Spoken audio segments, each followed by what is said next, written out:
I'm Nicole Lappin, the only financial expert you don't need a dictionary to understand. It's time for some money rehab.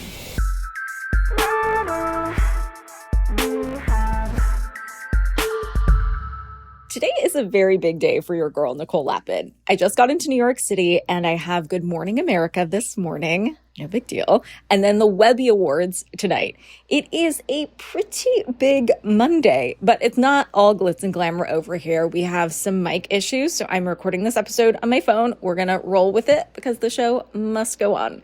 Today on GMA, I'm going to be talking about the perilous state of the debt ceiling. And I wanted to give you, my money rehabbers, the exclusive scoop before I go on air. So let's start with this. WTF is the problem with the debt ceiling. So here's the deal. Right now, the debt ceiling in the United States is set at $31.4 trillion, and we're currently a smidge over that. The debt ceiling is the limit that Congress needs to decide on. In practice, this means that if the country goes over the debt ceiling, the government needs to get it together and agree on a budget. If the budget isn't agreed upon, then some federal services simply can't operate, and America goes into a government shutdown. A government shutdown could mean delays or pauses to Social Security payments, child tax payments, veterans payments, funding for people affected by natural disasters, child nutrition programs, and paychecks for federal employees. Plus, people can't take advantage of government programs like national parks or passport services, and so on. Typically, a government shutdown does not mean a complete shutdown. Government employees that are designated as essential, like TSA and border protection, air traffic control, law enforcement, and power grid maintenance, continue to operate. But sometimes those employees don't get paid until the shutdown is lifted. You might remember in 2019, there was the longest government shutdown in U.S. history under President Trump. It was 35 days, and over that time, federal employees were not paid. We don't want to go back there again. It is America and it is 2023. No one should be working for free. Federal employees do get paid, but there is a long delay. And frankly, that shouldn't happen either.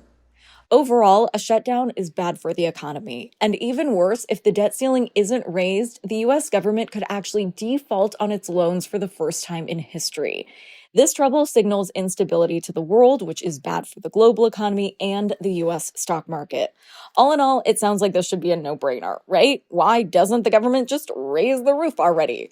Well, the issue is that Congress needs to authorize the debt ceiling, which means bipartisan cooperation and damn, that is a tall order. Whenever Republicans and Democrats need to come together to make something happen, things get tricky.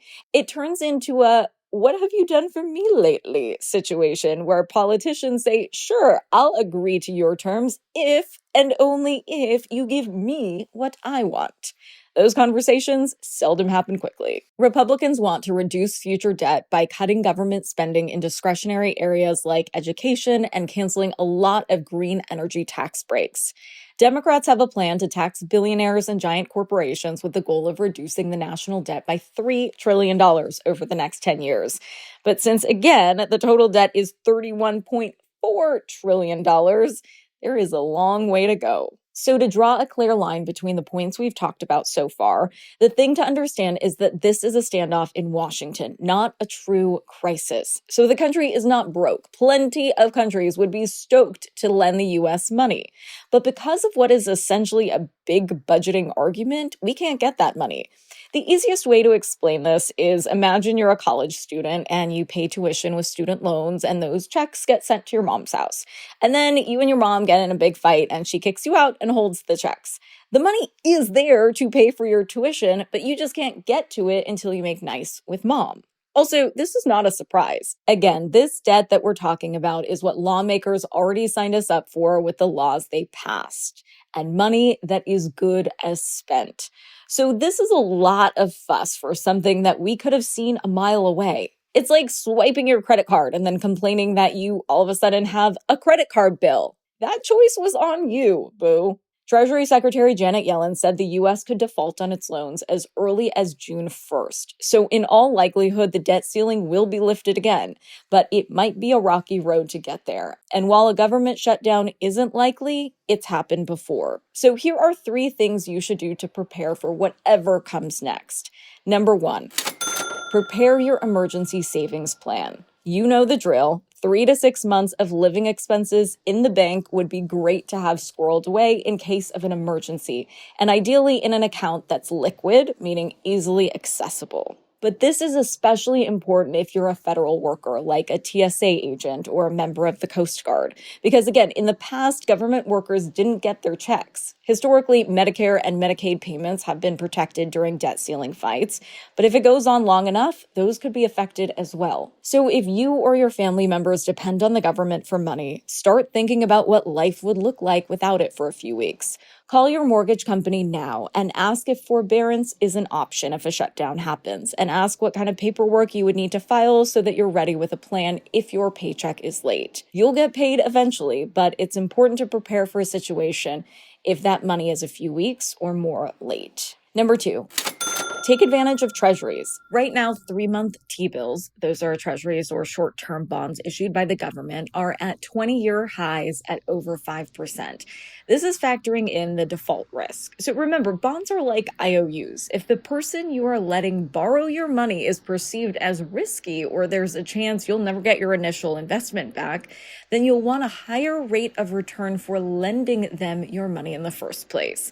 But generally, the stock market and the bond markets will be rocky. So put your blinders on and keep a long-term perspective. Number 3, go for gold. Generally speaking, during times of economic uncertainty, gold has done really well as a flight to safety. There are several ways you can get exposure to gold: buying into gold exchange traded funds or ETFs, or investing in public gold mining companies. Gold prices are pretty high right now, so there might be a limit to how much higher they could go, but historically, market forces like a debt ceiling standoff have caused them to go higher. For today's tip, you can take straight to the bank. Like any fight that happens in Washington, these unresolved debt ceiling conversations will be no good for the stock market. So we need to keep our horizons long. Any "I'm here for a good time, not a long time" attitude will not work with the current stock market. So keep your blinders on, don't panic, don't liquidate your brokerage account, focus on treasuries, chill, rinse and repeat. Money Rehab is a production of Money News Network. I'm your host, Nicole Lappin. Money Rehab's executive producer is Morgan Lavoie. Our researcher is Emily Holmes. Do you need some money rehab? And let's be honest, we all do. So email us your money questions, moneyrehab@moneynewsnetwork.com, to potentially have your questions answered on the show, or even have a one-on-one intervention with me. And follow us on Instagram @moneynews and TikTok @moneynewsnetwork for exclusive video content. And lastly, thank you. No, seriously, thank you.